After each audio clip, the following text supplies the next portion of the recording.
आज थोडंसं अचानक आपल्याला आमंत्रित केलं आणि त्रास दिला, पण सगळ्यांना धन्यवाद देतो.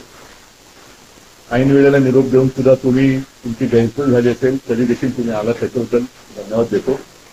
2 विषयांसाठी मी आज जरा थोडंसं घाईघाईने तुम्हाला बोलवलं, कारण एकूण राज्यामध्ये आपण बघाल तर निवडणुकांचं वातावरण आहे.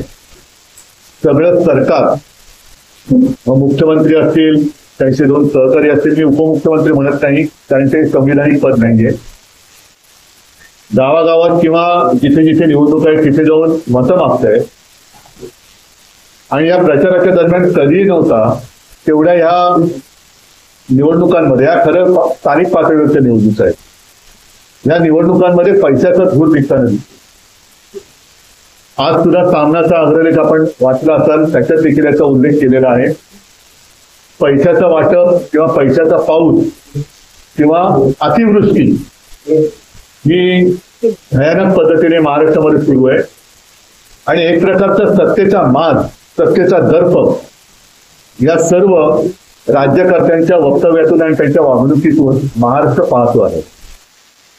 त्याप्रमाणे मी एक 8-10 दिवसापूर्वी मराठवाड्यामध्ये शेतकऱ्यांमध्ये जाऊन बसलो होतो. त्यांची सुख कसली म्हणा, दुःख, त्यांच्या वेदना, व्यथा समजून घ्यायचा प्रयत्न केला. आणि त्यांना मी नागरिकांशी बोलत नाहीये, फक्त जिथे जात आहेत तिथे पैशाच्या थैल्या उघडल्या जात आहेत आणि मतं मागितली जात आहेत. हे चित्र फार भयानक आहे.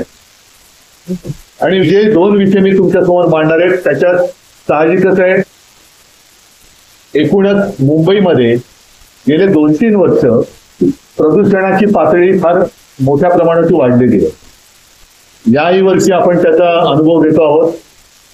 जे काही रिपोर्ट येत आहेत त्यानुसार मुंबईची हवा ही आरोग्यासाठी घातक होत चाललेली आहे. आता काही जण असं म्हणतात, राज्यकर्ते असे करायचे म्हणतील की इथिओपियामध्ये जो काही ज्वालामुखीचा उद्रेक झाला त्याचे ढग इकडे आले, ठीक आहे, तर ह्याचा आणि इथिओपियातल्या ज्वालामुखीच्या उद्रेकाचा काडीचा संबंध नाही. हा इथे झालेल्या भ्रष्टाचाराच्या ज्वालामुखीचा उद्रेक आहे. आणि त्यातून हे प्रदूषणाचे ढग, भ्रष्टाचाराच्या प्रदूषणाचे ढग हे मुंबई आणि महाराष्ट्रावरती रोरावत आहेत. मी जो विषय घेतलेला आहे तो प्रदूषणाचा आहे. एक तर आपल्याला आठवत असेल की जेव्हा मी मुख्यमंत्री झालो त्यावेळेला तत्काळ आरे मधल्या कारशेडला मी स्थगिती दिली होती. याचा अर्थ मी मेट्रोला विरोध केलेला नव्हता, पण मेट्रोच्या ऐवजी कांजूरमार्गची जागा आम्ही सुचवली होती. जी जागा आता या सरकारने घेतलेली आहे आणि आरेची तर झाडं कापलेलीच आहेत. आता हे जे काही प्रदूषण आहे हे आरेची जी झाडं कापलेत त्याच्यामुळे नक्कीच वाढलेलं आहे. आणि कॉन्ट्रॅक्टरचा पूर्ण विकास करण्याचा जो काही एक आटापिटा चाललेला आहे त्याचंच हे प्रदूषण आहे. आता आणखीन माझ्या कानावर आले की संजय गांधीचा जो काही डेव्हलपमेंट प्लॅन हा आता हे सरकार करते. म्हणजे संजय गांधी नॅशनल पार्क हे एक असं जंगल आहे, जगातलं एकमेव जंगल आहे की जे शहरात आहे आणि इथे केवळ झाडच नाही तर अगदी बिबट्यापासून अनेक जीव तिकडे वर्षानुवर्ष राहत आहेत किंवा पिढ्यानपिढ्या असं म्हणा, कारण पिढ्या आपल्या सरकार ते जे करतायत ते नाशिकमध्ये करतायत. नाशिकमध्ये पुढच्या वर्षी कुंभमेळा होतो. कुंभमेळा व्हायला पाहिजे कारण गेले अनेक वर्ष, अनेक शतक हा कुंभमेळा होतोय. गेल्याही वेळेला तिकडे कुंभमेळा झाला होता. आणि तिथे येणारे जे हजारो लाखो साधू संत आणि भाविक आहेत त्यांची गैरसोय होता कामा नये याच्यासाठी सुविधा पुरवण्याचं काम हे सरकारचं असतं आणि असलंच पाहिजे. दुर्दैवाने गेल्या वर्षी प्रयागराजमध्ये जे काही घडलं, चेंगराचेंगरीमध्ये किती नेमके भाविक चिरडून त्याच्यामध्ये काही जणांना प्राण गमवावे लागले, काही जण गंभीररित्या जखमी झाले, त्याचा नेमका आकडा काय अजून आलेला नाही. तर थोडक्यामध्ये तिकडे भाविकांची आणि साधू संतांची गैरसोय होता कामा नये हे शासनाचं काम आहे. आता हे काम आहे म्हटल्यानंतर त्याच्यामध्ये पारदर्शकपणा पाहिजे. साधुग्राम म्हणून जे काही होणार आहे, जे गेल्या वेळेला झालं असेल ते नेमकं कुठे झालं होतं याची सुद्धा माहिती आपण सहज मिळवू शकतो. पण या वेळेला तपोवन हे नष्ट करण्यात येणार आहे. आता तपोवन म्हणजे जिथे प्रभू श्री रामचंद्र, सीतामाई, लक्ष्मण हे काही काळ वास्तव्यात होते अशी एक आपली मान्यता आहे. म्हणजे प्रभू रामचंद्राच्या पदस्पर्शाने पावन झालेल्या ज्या काही मोजक्या जागा आपल्या देशात ओळखल्या जातात त्याच्यापैकी तपोवन ही जागा आहे. म्हणजे जुनी झाडं जाऊन त्यांच्यापासून नवीन झाडांची उत्पत्ती होत असते. अशी अनेक वर्ष हे निसर्गाचं चक्र तिथे चालू आहे. थोडक्यामध्ये या तपोवनाने आपल्यापेक्षा जास्त कुंभमेळे अनुभवलेले असतील, पाहिलेले असतील. आणि मुख्य म्हणजे या तपोवनामध्ये जे काही साधुग्राम म्हणून करण्यात येणार आहे त्या साधुग्राम करण्याला आमचा विरोध नाहीये, पण तपोवनात करण्यात येणार आहे त्याला मात्र आक्षेप आमचा आहे. याचं कारण ही झाडं कापली जाणार आहेत. मग प्रभू रामचंद्राच्या पदस्पर्शाने पुरीत झालेली ही भूमी तुम्ही तिकडे आता मग तिकडे जर जागा रिकामी असेल तर तिथे साधुग्राम का नाही करत? म्हणजे आहे ते मारून टाकायचं आणि मारल्यानंतर पुन्हा तिकडे नव्याने झाडं लावू अशी एक लोणचडीत फाक मारायची. हा हिंदुत्वाच्या नावाखाली चाललेला भ्रष्टाचार आहे. याचं कारण असं की आता कुंभमेळ्याचं जरी कारण देण्यात येत असलं तरी देखील माझ्या हातामध्ये एक अख्खे ते चेंडरची कॉपी चालेल त्याचं पहिलं पान आहे की ज्याच्यात स्पष्ट दिलेलं आहे की तिथे नंतर कॉन्फरन्स हॉल, कन्व्हेन्शन हॉल वगैरे असं यांचं काम आहे की काय. कारण काही म्हणी आपल्याला बदलल्या पाहिजे. मुंह में रामावर बगल में छुरी असं जे काय म्हणत होतो, आता रामाच्या नावाने ही जागा अदानी हा एक शब्द झालाय कॉन्ट्रॅक्टरचं प्रतीक म्हणून. म्हणजे ही जागा उद्या कॉन्ट्रॅक्टरच्या घशात घालण्यासाठी आजचा कुंभमेळ्याचं कारण पुढे करून तुम्ही तिथली झाडं कापताय किंवा नष्ट करताय हा सरळ तिथल्या जनतेचा आरोप आहे आणि त्याच्याशी मी सहमत आहे. तिथल्या जनतेचं कोणी ऐकत नाहीये. मी सुरुवात करताना जे पाहिजे तर हे भाजपचं थोतांड आहे आणि म्हणून मुंह में राम आणि बगल में अदानी असं यांचं भाजपचं हे हिंदुत्व आहे. ज्या मुंह में राम आणि बगल में अदानी ह्या हिंदुत्वाला आम्ही तरी मान्यता देऊ शकत नाही. तर हे आणून पाडलं गेलं पाहिजे. नाशिकच्या जनतेसोबत मी तर म्हणेन केवळ हा आता मी मुंबईत का विषय घेतोय, नाशिकमध्ये होत आहे माझं काय जातंय नाही, मुंबईने भोगलंय, नाशिकची वेळ आता दुसरी आहे, असं सगळीकडे होत जाणार आहे. त्याच्यामुळे हा केवळ एका शहराचा विषय नसून हा संपूर्ण राज्याचा विषय आहे. तिथे सर्व निसर्गप्रेमीच नव्हे तर आपल्याला पुढे श्वास घ्यायला कसा त्रास होणार आहे याची जाणीव ज्यांना झाले त्यांनी सगळ्यांनी याला विरोध केला पाहिजे.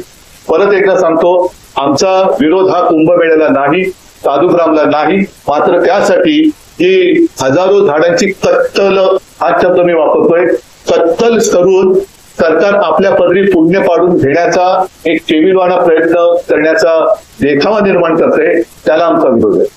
हा एक विषय झाला. हा एक विषय फार महत्वाचा आहे. आणि दुसरा विषय हा राज्यसभेचा आहे. नोटीस नाही त्याने काय अधिसूचना काय म्हणतात त्याला, हा म्हणजे त्याला काय म्हणतात अधिसूचना त्यांनी जारी केलेली आहे. आणि त्यानुसार यापुढे प्रोसिडिंग मध्ये हाऊस मध्ये त्यांनी म्हटलेले की there should be no thank you, Jai Hind किंवा वंदे मातरम. म्हणजे हे तर अनाथल्ली आहे. आजपर्यंत आम्ही भाजपचे जे काही सोबत होतो तो भाजप इस देश में रहना होगा तो वंदे मातरम तच आमच्या मोदीजींनी मोठं भाषण वगैरे कुठेतरी दिलं. त्या वंदे मातरमला म्हणजे ही काय मॅकलेची अवलाद ही भाजपमध्ये कुठून आली? वंदे मातरमला विरोध करणारी मॅकलेची अवलाद ही मोदींना विचारलं पाहिजे की अवलाद तुमच्यामध्येच आहे की जी वंदे मातरमला विरोध करते. त्याच्यामुळे आमचे सर्व संसद जे खासदार आहेत ते आमच्या लोकसभेच्या आणि राज्यसभेत तर आमच्यात दोन आहेत, एक संजय राऊत आहेत आणि प्रियांका चतुर्वेदी आहेत. मी आता दोन खासदार माझ्याकडे सभागृहात ठणठणीतपणाने वंदे मातरम बोलायचं, बघूया कोण आपल्याला बाहेर काढतं. शिवसेनेचे खासदार हे लोकसभेच्या आणि राज्यसभेच्या सभागृहात वंदे मातरम बोलणारच आणि भाजपमध्ये हिंमत असेल तर आमच्या सदस्यांना त्यांनी निलंबित करून दाखवायचं. पण हा खेळ खंडोबा चाललेला आहे. म्हणजे लोकांना भावनिक एक संभ्रम निर्माण करायचा, मतं मिळवायची आणि मतं मिळवल्यानंतर सगळं मारून टाकायचं. हिंदुत्वाचं सुद्धा नाटक आता तुमचं उघडं पडलंय, राष्ट्रप्रेमाचं नाटक उघडं पडलेलं आहे. आणि ह्याची उत्तरं या निवडणुका बाजूला ठेवून भाजपच्या वरिष्ठ नेते इथल्या चेल्या चपाट्यांनी नव्हे, तिथल्या चेल्या चपाट्यांना त्यांना मी किटगंटी धरत नाही, कारण त्यांच्या शीर्ष त्यांचा अध्यक्ष बदलताना नामुष्की आलेली आहे. तर भाजपने याचं उत्तर दिलं पाहिजे. दोन्हीचं प्रभू रामचंद्रांच्या पदस्पर्शाने पुढील झालेलं तपोवन तुम्ही कोणासाठी मारतात आणि आपल्या संसदेच्या सभागृहात वंदे मातरम का बोलायचं नाही ह्याचं उत्तर आता भाजपने द्यावं.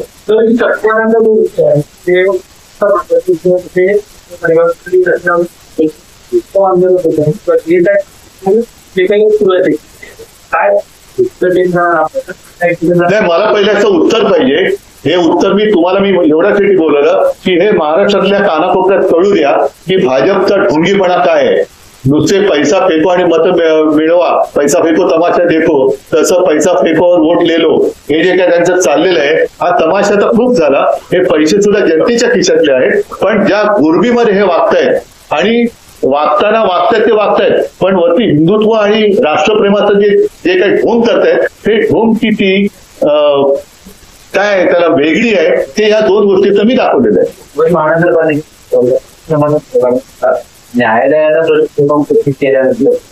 मी न्यायालयाबद्दल बोलण्यासारखं आता काय आहे का, न्यायालयाबद्दल बोलून काय उपयोग होतोय का, त्याच्यामुळे कृपा करून मला न्यायालयाबद्दल प्रश्न विचारू नका. बोलून काय उपयोग होतो.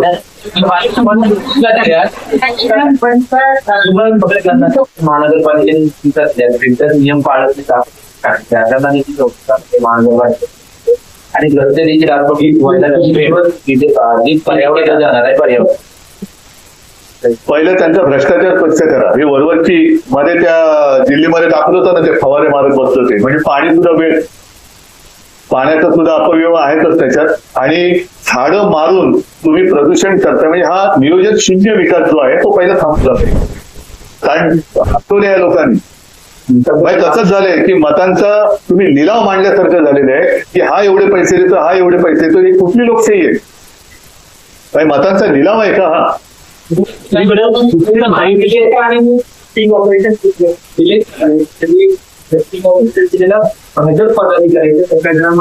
पैसे सापडलेले आहेत. हो, मग तेच मी बोलतोय ना की ही सगळी पैशाची गुरबी आता उघड झालेली आहे. मंत्री पैशाची उघडी बॅग ठेवून घरात बसतो, त्याच्यावरती काय कारवाई होत नाही. हे सगळे भ्रष्टाचार आता एवढे झालेले आहेत की हा भ्रष्टाचाराच्या ज्वालामुखीचा उद्रेक झालेला आहे. हे प्रदूषण त्याचं आहे.